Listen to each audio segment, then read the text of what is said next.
last year, in 2015, the global economy reached the lowest rate since the U.S. subprime crisis of 2007.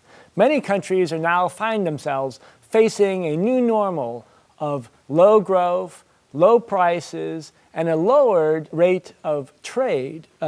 As we look forward, there's a rather disappointing prospect of a very slow recovery for the global economy.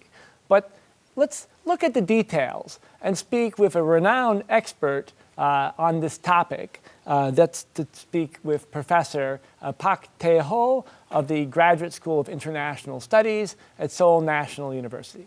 Professor Bark? Good to see you. Thank you for joining us here on G Lounge. Yeah, thank you. So let's start out with a little bit about the last year, 2015. What were some of the highlights and the challenges? Well, year 2015, world economy as a whole didn't do very well. But if you look at the different parts of the world, rather advanced economies did pretty well, Right. including especially United States. Even European economies and Japan did pretty good performance. But emerging economies, especially China, they had a slower growth. Right. And those, oil-producing countries like Middle East countries, Right. and Russia. and some Latin American countries, they didn't do very well.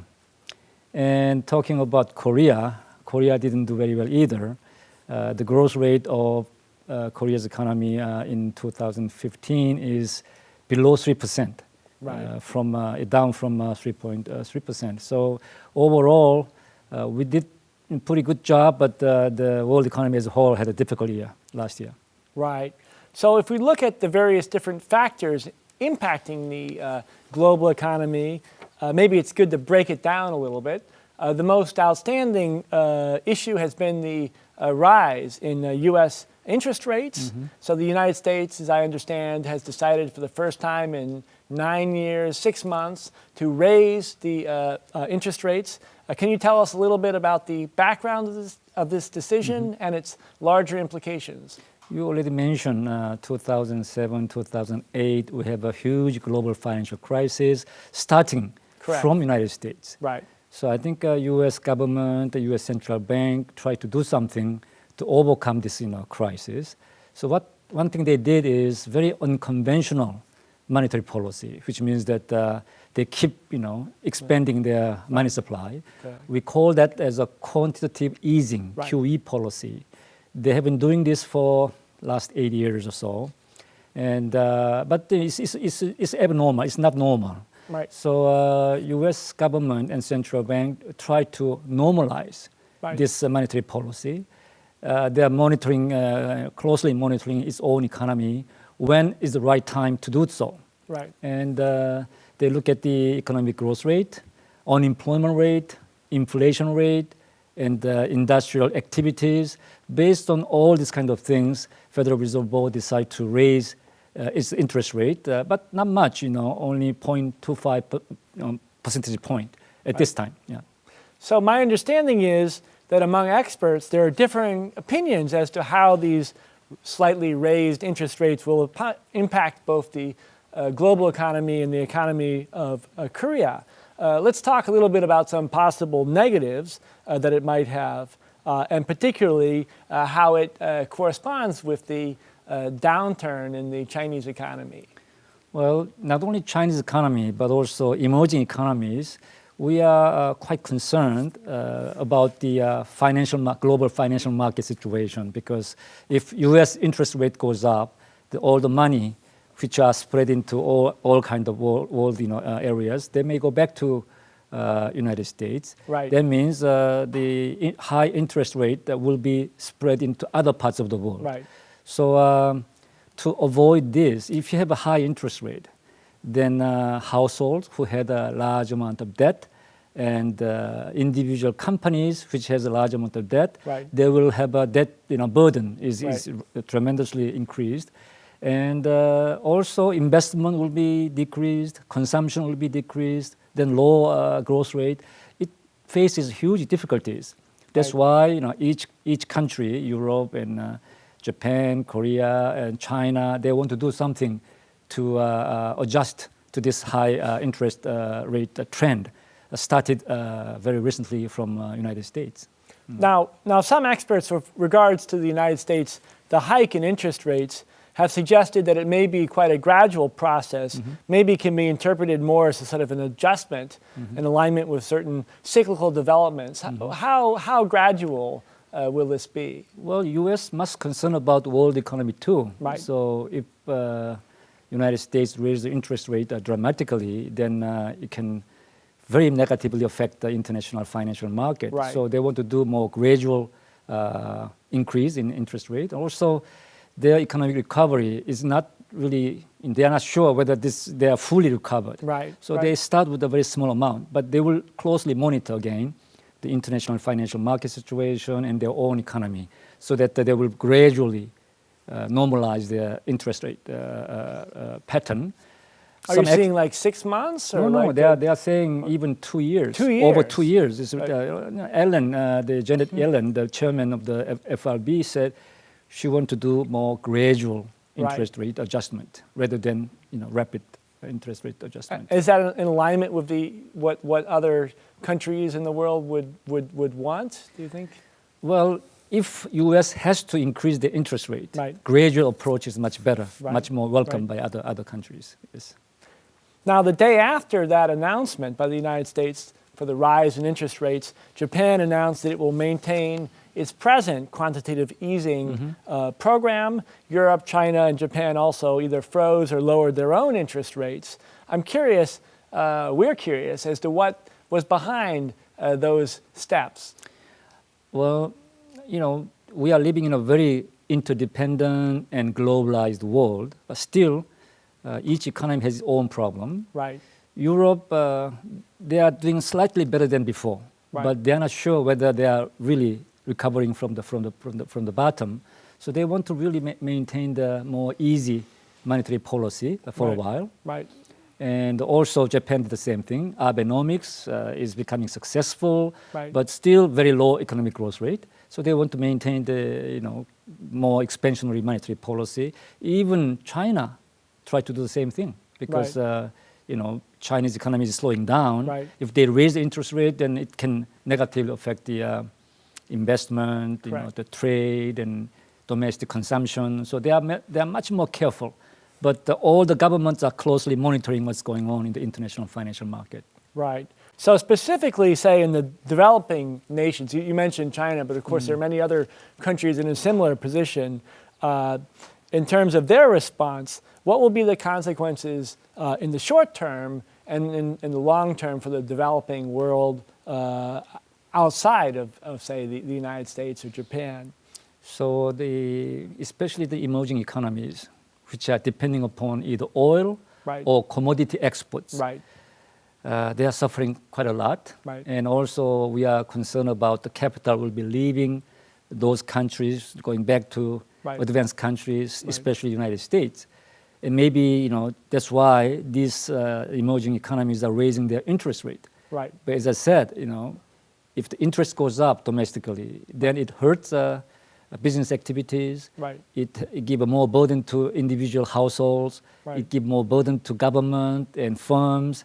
Low investment, low consumption, low production. I think they are quite concerned. I think.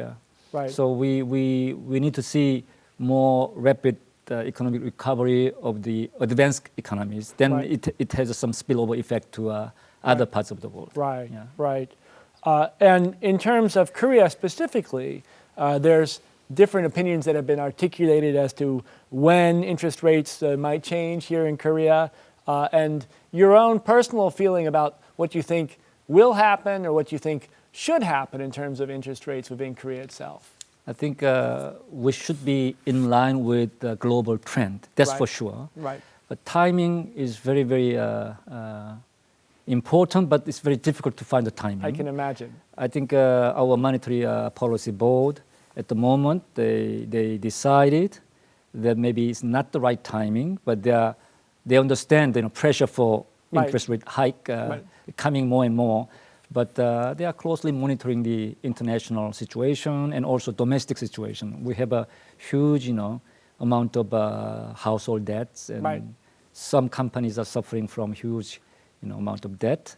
Interest hike will hurt them, so they are very, very much careful.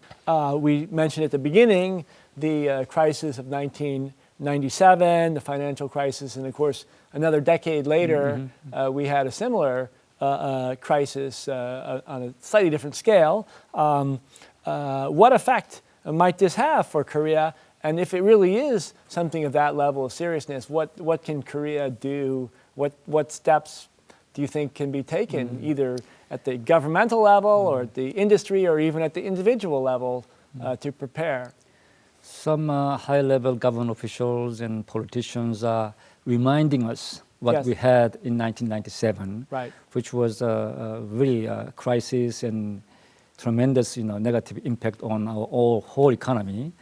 But if you compare 1997 and this year, even though interest rate may be going up, sooner or later, but our current macroeconomic prudence, especially in terms of government budget situation, and particularly we are having current account surplus for many years, and our central bank has more than $300 billion as a reserve. So if you compare, simply those kind of 2 years, we are in much better conditions. But as I said, the government and central bank is closely monitoring what's going on outside. What about internal economic situation? So they will make a gradual adjustment to the international trend.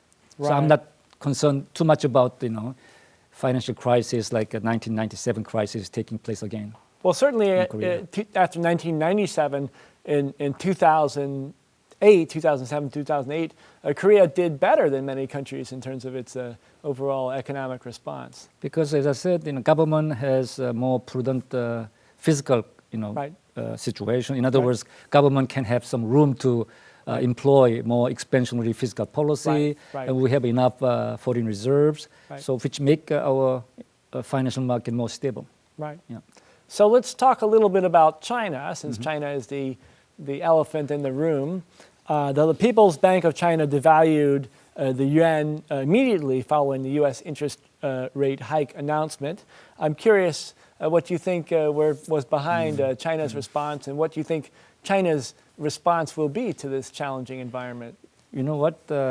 In a normal time, if Chinese financial authority devalue its own currency, then immediately United States, Japan, or European unions are saying you are currency manipulator.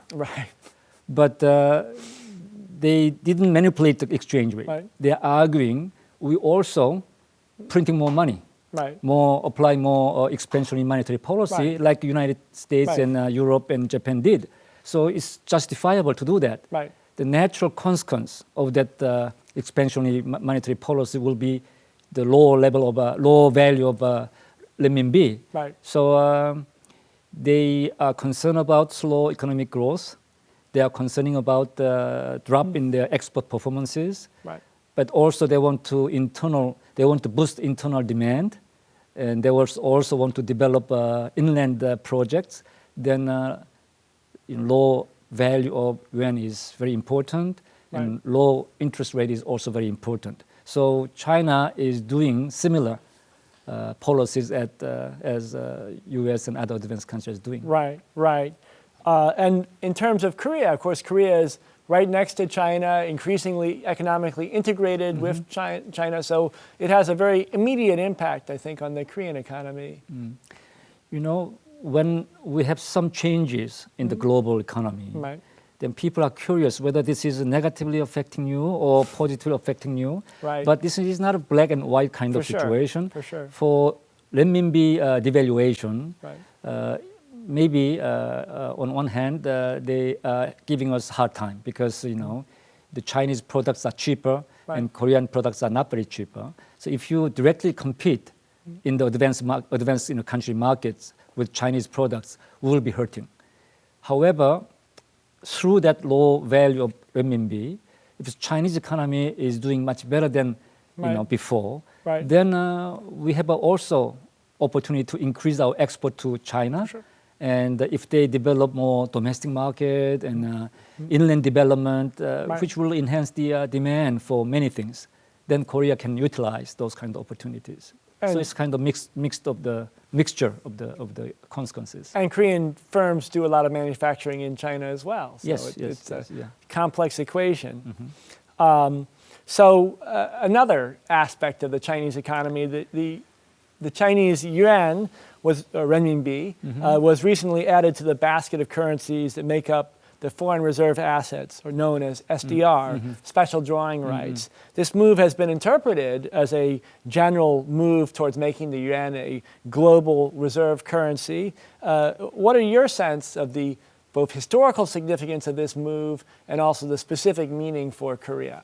Well, I think it's about time to see the enhancement of renminbi's international status. Right. Because in terms of size, Chinese economy is the second largest economy in the world. Right, right. Not yet quite advanced country. Right.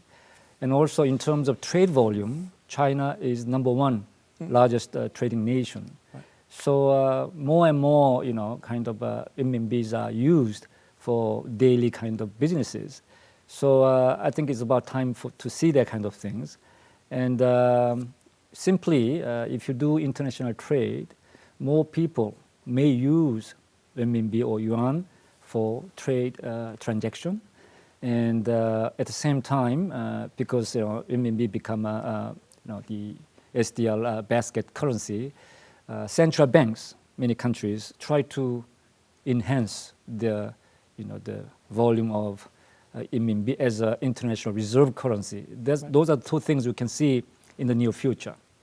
And I assume that means that the rate of the renminbi has a more direct, immediate relevance to Korean firms then.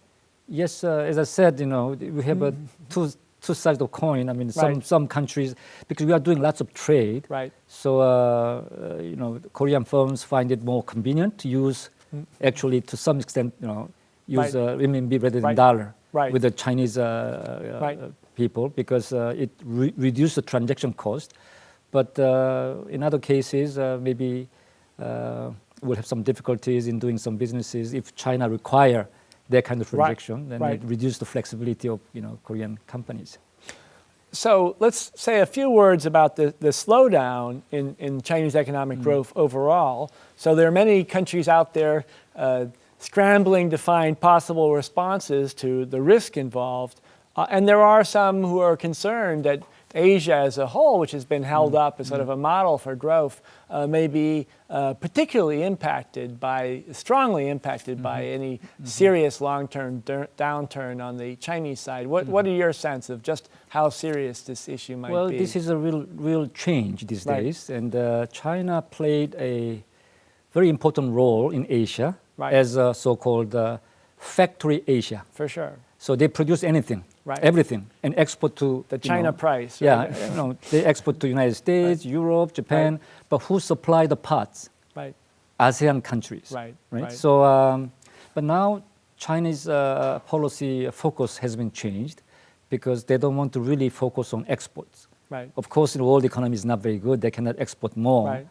But the Chinese leaders changed their focus on more domestic side. Okay, they want to boost the internal demand, and also Chinese development is mainly coastal area, but inland is very less developed. So they want to push for inland development. So the policy focus has been changed, which may create also different opportunities for ASEAN countries. Rather than exporting parts and components, maybe they can export final goods to Chinese market, and also for inland development, it also increased a lot of demand for infrastructure, construction materials. Many different demand is also going up, so we can utilize that opportunities. So we are living in a different environment in Asia. Well, I'm actually quite interested in this question of the new what they call the One Belt, One Road development, which seems to be in some ways quite different than the a free trade agreement sort of approach to economic development. It's more like an economic development corporation. Corporation, right? Yeah. Well and put. They established their own bank, Asian Infrastructure, International Infrastructure Bank, which is also supporting that One Belt and One Road project. But we have to wait and see because it's not easy to do because many countries are involved. For sure. China cannot only lead the whole project. For sure. So at the same time, there's a Korea-China FTA, which is moving forward and getting finally to the point of taking effect this year. And analysts are watching the relations between these two countries, Korea and China, very carefully. What is your sense in terms of the potential of this FTA agreement to maybe help Korean exports or stimulate the Korean economy overall? I served trade minister for the last government. I'm the one who started Korea-China FTA negotiations in 2012. But it's finally, concluded and start to be implemented.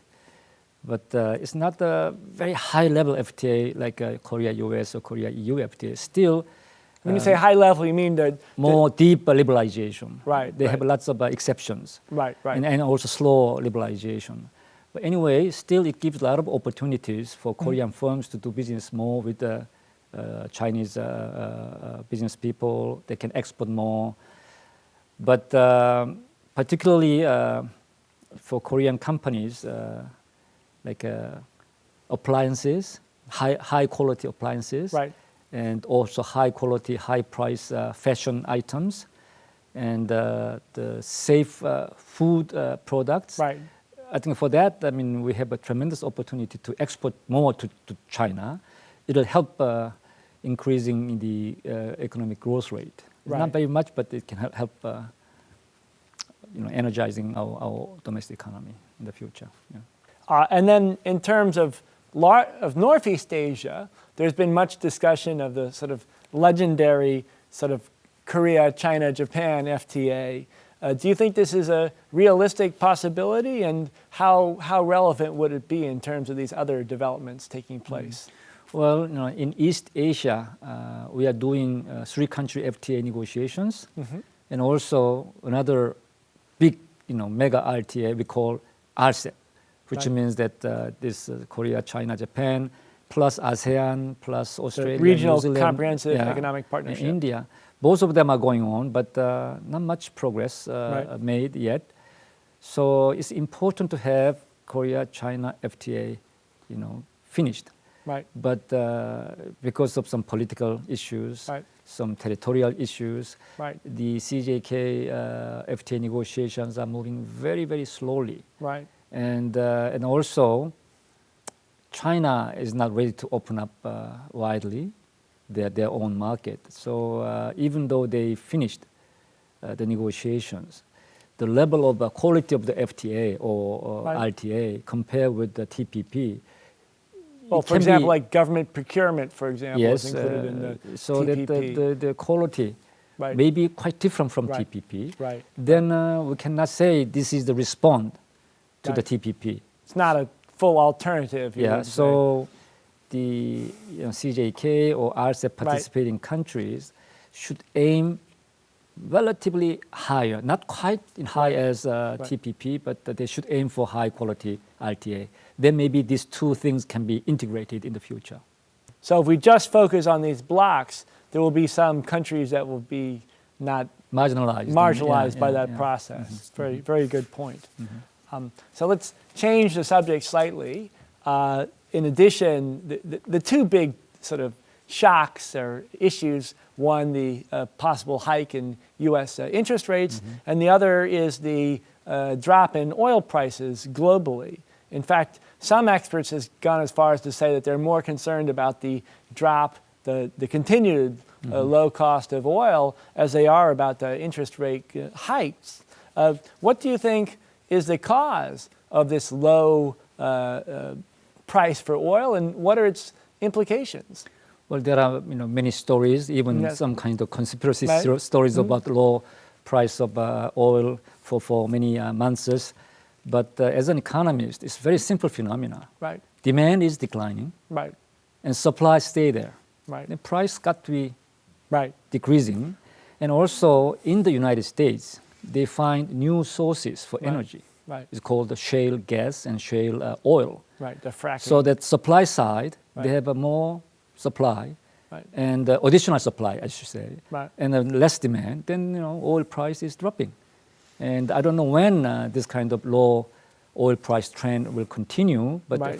for the time being, there's no other, unless no other development is happening, this will continue for a while. Now, Korea is not an oil-producing country per se. However, there are parts of the Korean economy which are impacted by low oil prices. Could you give us a slightly more complex sort of analysis of what aspects of the Korean economy are impacted how? This is another example. Something happens. Yes. The impact is diverse. Right. It's not simple Right. one. We used to import more than $100 billion oil from oil-producing countries. Right. Because we don't produce any Right. single drop of oil in Right. Korea. So huge burden for our Right. economy. Now oil price is halved. Right. So good news to Korean Right. economy as a whole.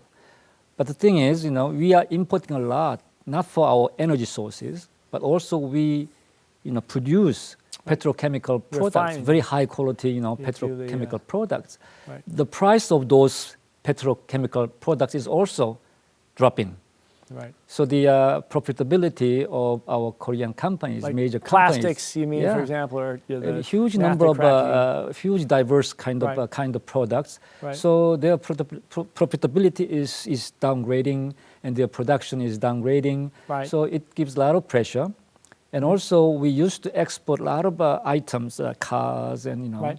the other household items and appliances, smartphones to Middle East countries. Right, right. But their income, general income, is dropping. So their importing from Korea is also dropping. Right. So it's really mixture consequences. But overall, I think it's good news for Korea because we are not depending upon any of our own oil sources. We are importing more than almost 100% from abroad. Yeah. Right, right. So looking forward, in terms of the Korean government, the Korean government presently is anticipating a real growth rate of 3% and a consumer price rate of 2%. This forecast, I believe, differs from some of the prospects put forth by major economic research institutes. Can you tell us a little bit about what the Korean government has in mind and what will be the policy going forward in terms of promoting growth? Those forecasts are different. Right. Because they are using different assumptions. Interesting. Because we have to consider what about the Chinese economy in the future, what about U.S. economic recovery, what about oil price, what about interest rate changes. But in any case, the immediate concern for Korean government for this year is to avoid deflation. Right. Our domestic economic situation is not very good. The exports we cannot control very much. Right. Because the worldwide economic situation, we cannot control them. Right. But domestic economic situation, domestic demand, the government should do something. So we have to avoid deflation. This is the first top priority. Right. And second one is our president is always emphasizing that it's about time to restructure our economy in many aspects. So-called structural reform. Some marginal firms must have structural adjustments. Right. And our labor market should be more flexible, so-called labor reform and public sector reform. There are many issues for reform. Unless you have this kind of structural reform in our economy, our potential economic growth will be stagnated. Right. So government will do two things. One is to avoid deflation. That means the government should spend more money, and public companies should invest more money, and especially government want to expand use the budget earlier. As in its second half, in the first half they actually spend more than 60% of the this year's budget to stimulate our own economy to avoid deflation. And also they introduced some new ideas of so-called regulation-free zone to stimulate the local economies. What are the specific regulations that are being targeted in that? What sort of regulations? Well, you don't have to have a permission from the authority to do these businesses. Right. So certain areas, Right. we give them some flexibility, Right. so that they can start new businesses more easily. Right. But anyway, we will do much effort to implement the reforms. But the most important thing is bills. The lawmakers bill on Right. economic revitalization Right. and the labor reform. There are many economic-related reform bills. They are in the National Assembly table. Right now. They don't really pass that. Right. So it depends on many things. But hopefully our National Assembly ratify or approve this kind of economic bills, so that we can do economic reform, and also we can do some efforts to avoid deflation, and rather they want to enhance our domestic demand this year. So one of the mysteries about Korea, I think, is often from abroad, Korea looks very good. But if you talk to Koreans, they're always complaining that things are terrible. Maybe the most clear example is in the case of Moodys, which recently upgraded Korea's issuer and bond ratings to as AA2 for the first time ever. So it seems extremely positive in a global sense. But if you look ordinary individuals, households, or businesses, small businesses on a day-to-day basis, they feel in a way things are even more competitive, more difficult. How do we explain this gap between how Korea is perceived globally and how it feels at home? That Moody's, the enhancement of credit rating Right. for Korea is more like a national credit rating. Right. So there are some element to judge. Based on some elements, they want to judge Korea's credit worthiness, and especially our government budget situation and current Right. account surplus. Right. And central bank has huge amount of foreign reserves. Right. So macroeconomic prudence Right. is quite okay. Right. That's why compared with other countries, we are in much better situation. But if you go to individual companies, some marginal companies which has huge amount of debt, and many the low income people owed household debts, and young people don't get jobs very easily. Very real. Very So real. these individual Right. citizens or individual companies don't feel like their credit worthiness is increasing. So Right. this is gap always, Right. which one we are looking at mostly. More macroeconomic situation is okay. Right. But if you want to go to the detail, then we are not really feeling the same way. Right. So regarding the upgrade, the Moodys upgrade, some people have suggested this might be very positive as a buffer. For example, that in the future, Korea might be able to take a certain set of difficult steps to assure its financial soundness, and it would have the flexibility, the sort of space in order to make those sorts of changes, which other countries would find more difficult. At this moment, many countries are concerned about the capital outflow. Right. Because of the U.S. Even flight. Yes. U.S. interest rate policy, Right. which will disturb your financial market, Right. and again, it disturbs the consumption, investment kind of vicious circle. But because of this enhanced, credit worthiness of Korea, it cannot do everything, but it can help compared to other countries. Right. Stabilize our internal financial market. That means more investors from abroad can come to Korea, and relatively speaking, it's much better. Right. And not much investors are leaving. That means we have more funding to invest in consumption. So relatively speaking, we are in better situation because of that credit ratings enhancement. So are there any other factors that we should keep in mind when looking at the prospects for the Korean economy going forward? We all have to remember Korea is doing okay, Right. but our economic size out of the world economic, world GDP Right. is only 1.8%. Right. So we'll be influenced by outside situation, not much on domestic internal kind of elements. So many variables are from outside, Right. which we cannot control very much. Right. So that's one thing we have to remember. That's why we really want to export more.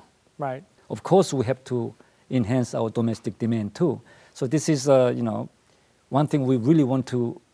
We hope that outside world's economic recovery is rapidly, made this year. Right. Then it will give us a lot of flexibility and freedom for Korean companies. But other variables, still we have to tackle high rate of young unemployment and the aging society. Right. And I already said that we need to reform in many areas which are dragging, and also North Korean issues. Right. You never know what happened. Right. So these are the things which can influence our economy this year too, as always last year too. But so as a solution, I think we have to emphasize more on small and role of small and medium-sized companies. Right. Because the large companies has a limitation in terms of hiring people. Right. And the service sector. I mean, if you look at Korean economy, we have a huge service sector, but productivity in service sector is very low. Right. So we have to enhance that productivity of service sector, which will absorb many employment. So it'll be also very important. And lastly, because of the credit rating enhancement, more foreign investors coming into Korea, then they can also create very nice jobs for young people. This is the things we have to really combine together to revitalize our own economy. When you were talking about, say, increasing Korean exports, do you have a sense in terms of some new possibilities in terms of what Korea might export, or do you think it's basically the same of what Korea's been exporting for the last? Well, we are exporting a lot years. to United States, China, and Europe. Not much to Latin America. Not much to Africa, Russia, India.